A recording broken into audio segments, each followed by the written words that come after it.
Hi guys, so today we're going to go through the rules of the types of salts that are formed when different acids react with bases or alkalis. So we start with hydrochloric acid, okay, HCl.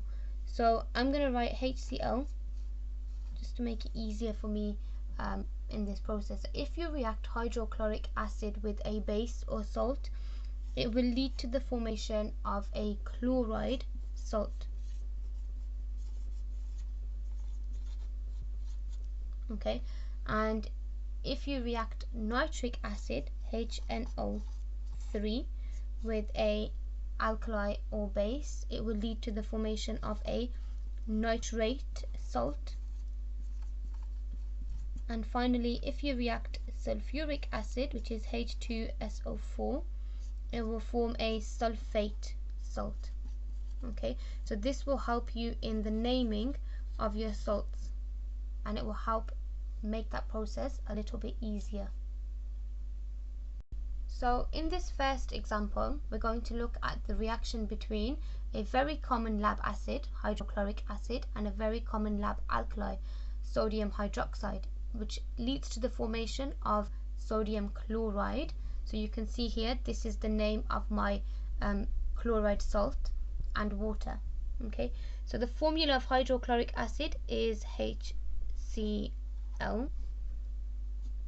Sodium hydroxide is NaOH, and this is something your teacher should have gone through with you before covering the topic of acid-alkali or acid-base equations. You would have covered this perhaps in the topic on ionic bonds and the formation of ionic compounds. Sodium chloride is NaCl and water is H2O. And in my previous video I did go through writing the equation for the formation of water, and I would have said to you, you can only place numbers in front of any of these molecules or compounds in the formula, but you cannot change the formula and you cannot place numbers in random places. Okay, that would be incorrect and you would end up losing your marks in the exam. So this is called the left hand side of the equation, and this is the right hand side of the equation. And if you remember from my last video, I said that the number of atoms on the left hand side must be equal to the number of atoms on the right hand side in order for us to have a balanced equation. Okay, so we deal with the atoms on the left hand side. So in total I can see that there are 1, 2, 3, 4 different atoms on the left hand side of this equation.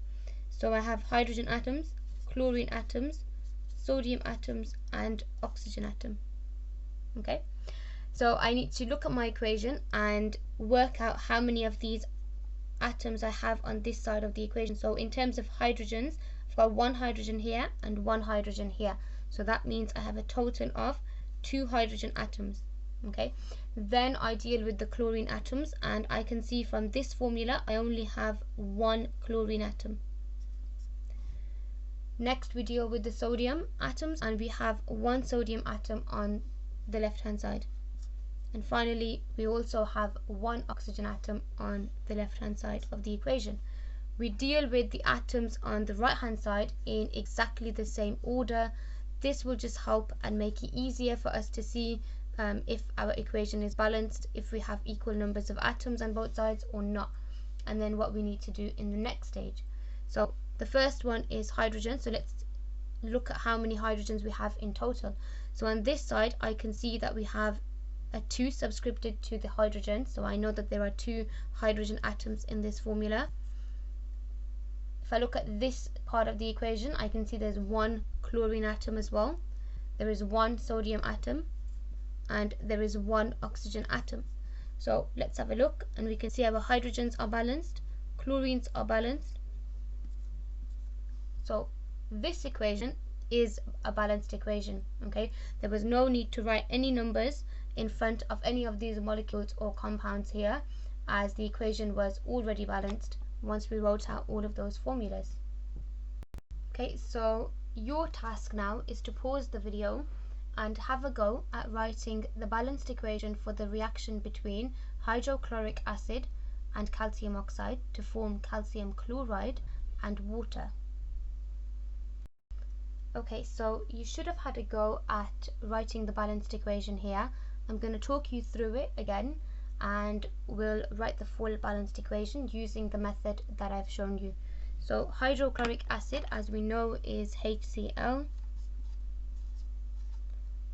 Calcium oxide, again, something your teacher should have covered with you in previous lessons or in the topic on ionic bonding and ionic compounds, is CaO, okay, and that leads to the formation of calcium chloride, CaCl2 plus H2O. Okay, so just like in the previous example, we're going to deal with the atoms on the left hand side of the equation and the right hand side.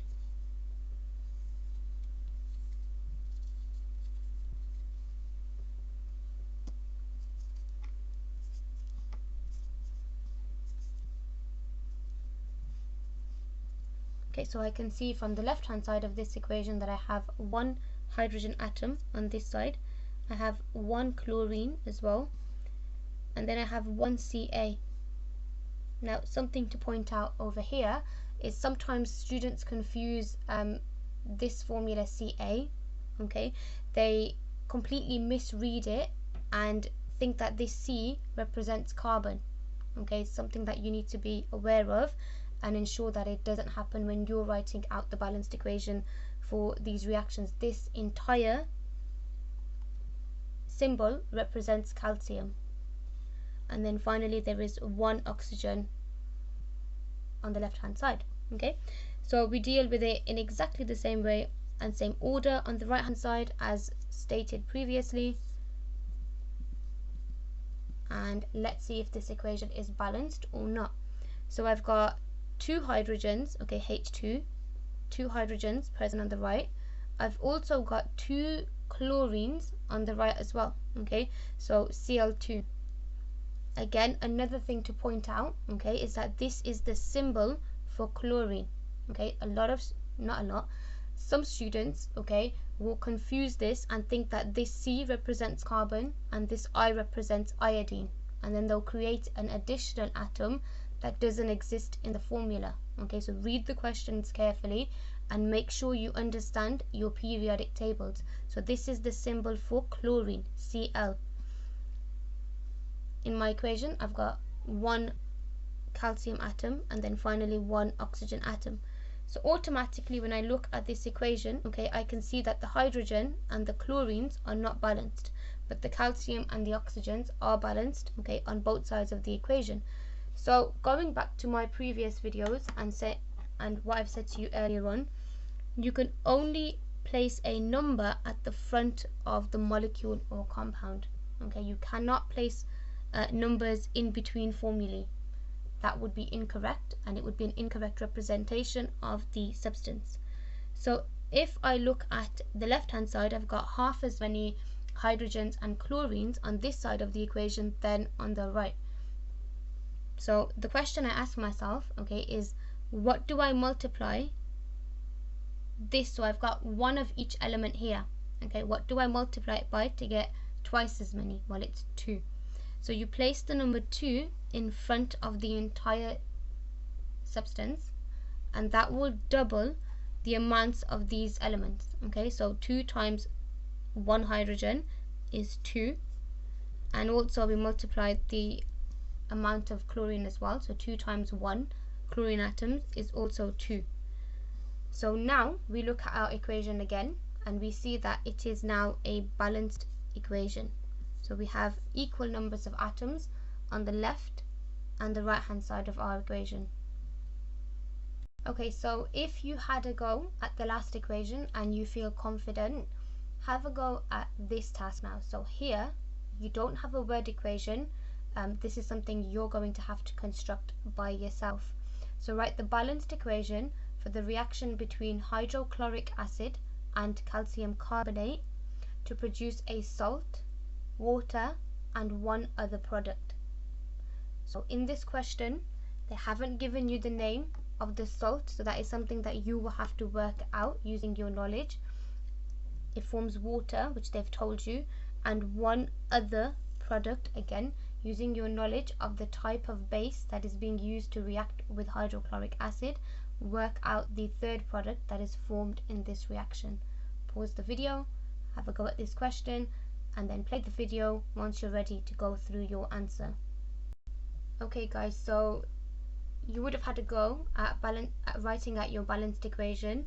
I'm going to go through how you would complete this equation. So you've got the formula for hydrochloric acid, and you're reacting it with the base calcium carbonate, and because it's hydrochloric acid, it will form a chloride salt. So again, it's calcium chloride plus water, and the third product, because you're reacting a carbonate, is going to be carbon dioxide gas.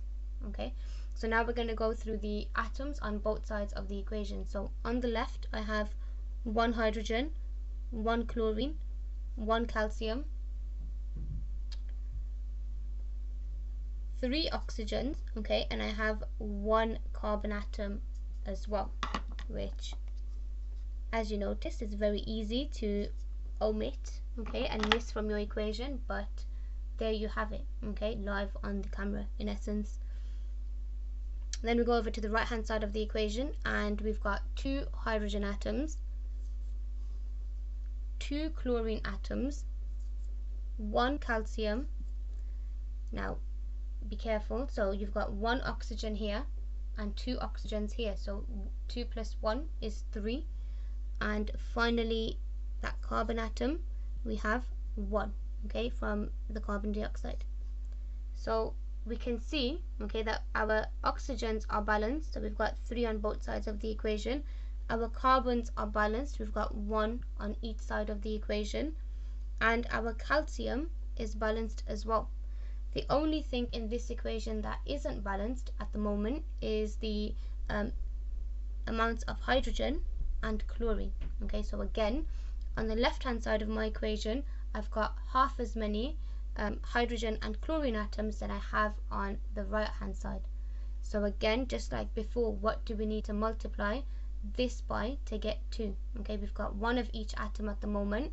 We place the number 2 in front of HCl. That multiplies everything by 2, so 2 times 1, 2 times 1, which gives us 2 hydrogen atoms and 2 chlorine atoms. And now we have a fully balanced equation.